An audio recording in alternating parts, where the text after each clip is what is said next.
Hey everybody, welcome back to the fourth and final of the Brett Moffitt Truck Series Race Win Customs set. Anyway, this will be the final custom review of Customs week and a half, a little more than that. Anyway, this is the 2019 Chicagoland race win. This was the race he was unsponsored, and he ended up winning the race. So it's an all-white truck with no sponsor on the main areas, so that was kind of cool. But we'll go through the custom here and the race detail. This is my favorite of the four for multiple reasons, and we'll get into that. But can't get into it until we start the review. So let's slide it in. So down the left side, you've got Goodyear. You got the all white trucks, so nothing crazy there. You got the contingency sponsors there, number 24. GMS sponsors down there on the left side, and the little arrow here, which will point down to where the jack is supposed to go. For some reason, they had it on the number. That was on the decal, so nothing. The 24 up here on the roof, Gander Outdoor on the windshield. Those are both custom parts as well as far as decals. The American ethanol ring there inside the fuel cell window, and you can see where it kind of streaked and ran down the... Come on, focus, man. You can see where it kind of streaked and ran down the corner panel. The left side, you can see right there along the left rear where there's kind of just some particle buildup and stuff. Sunseeker Resort. Onto the rear here, we've got GMS chassis. We've got Chevrolet, Moffitt on the rear window, the light up there. We got GMS fabrication, the spokes for the spoiler there, Chevy, number 24, and then just kind of some markings and stuff there. The decals turned out really, really well on this one.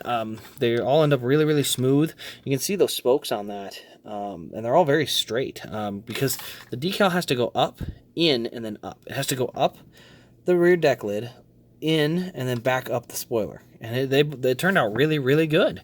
As I said, decal placement is on point.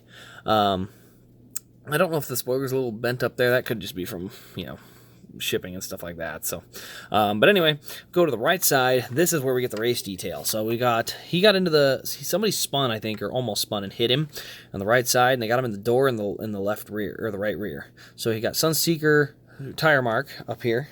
You can see here we got a little orange mark above the wheel well, and then you got a bunch of stuff down here, kind of a mix of rubber marks. I'm not sure what that orange is, if that's like, it kind of looks like fire, honestly, but could just be a distortion of the chassis there. The chassis is actually bent out a little bit. That might have been how it was in the race. It's kind of cool. Maybe they're all like that, and I'm just not paying attention. But then you got the door here, number 24. You got all the little tire marks there as well. You can see them very defined. You can see where the jack goes, and then a couple more as you get to the front. Contingency sponsors. Brett Moffitt, no win stickers, but I think he had a win by this point. So I'm thinking the decal set might have been off because he had 2 wins. This was his second. He won Iowa, and then he won here. These were back-to-back wins. Go to the front. We've got the black Chevy Silverado grill for this year. Tape on the grill there. You can see just some rubber particles on the nose. The 24 over there. Then you got the plain white hood with just a few little race marks here or there. Gander Outdoors on the windshield, as I said earlier. And we do have a detailed dash inside. So we've got the detailed dash with the colored gauges, knobs, little piece of tape around the steering wheel, and then the red switches. So those I think are one of my favorite aspects. But with this one, again, the same note will pretty much apply to all these. You can read here in a little bit. You can kind of see where the printer made printer lines on these decals right there. You can kind of see it. It's harder to see in camera view. There you can kind of see it there, how it kind of has the printer lines.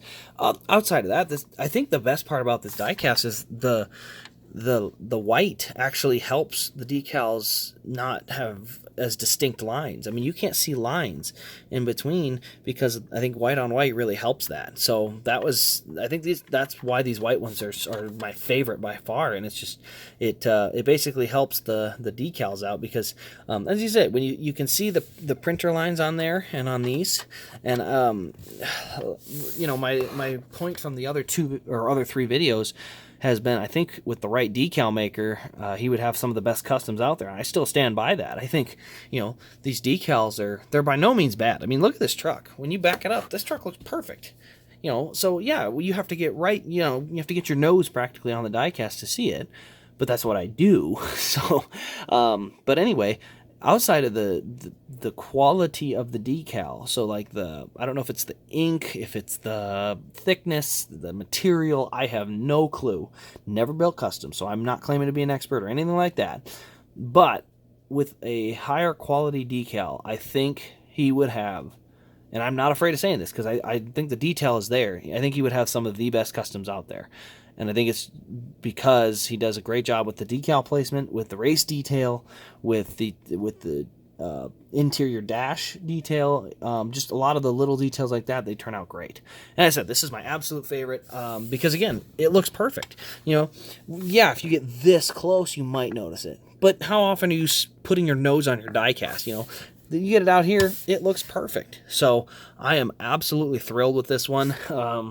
I wish I could have been at this race, but I didn't get to make it to Chicago this year. I ended up going to Bristol instead. Don't regret that decision at all, not gonna lie, because he won there too. But anyway, yeah, I mean, it was an absolute blast. So I'm really happy with this one. Let me know your thoughts in the comments. Let me know your critiques and compliments. As I said, I will share this with Jared. He made all 4 of my Brett Moffitt customs, and I want to make sure he can see your guys' compliments and stuff down there too, because as I said, he did a great job with these. I have my critiques here or there, but as I said, most of them are not his doing, because he put the decals in the right spot. I just think there's something, I don't know what it is, that if the decals are a little higher, man, I mean, he's got some good stuff, because between the decals and the placement and stuff like that, these are top notch. They're right on point. So I'm very, very happy with these.